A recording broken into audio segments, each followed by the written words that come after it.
from atlantaveggies.blogspot.com, and I'm going to talk just a little bit about a homemade recipe for vegetable garden fertilizer. A lot of times when you're looking at a garden book, it will say, in the absence of a soil test, use 1.5 pounds of 10-10-10 per 100 square feet of row. If you don't have 10-10-10 or you don't like to use 10-10-10, you can make an organic version of 10-10-10. And I have the recipe that I got from the University of Georgia's Extension office, and it uses basic ingredients that are not hard to find at feed stores and hardware stores. I have 1¼ pounds of cottonseed meal, and I have 2.5 pounds of kelp meal here, and I have about 0.6 pounds of bone meal here.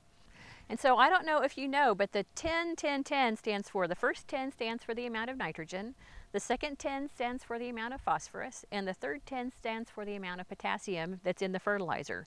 And so these are what you use to come up with approximately those numbers. The cottonseed meal is the nitrogen source, the bone meal is the phosphorus source, and the kelp meal is the potassium source. And so to make the fertilizer, you mix those all together really well in a bucket, and then when you want to use it in your garden, you use 3/4 pound for 50 square feet of garden space. And it's just that easy. So if you want to make your own and not use a bag of 10-10-10, go right ahead.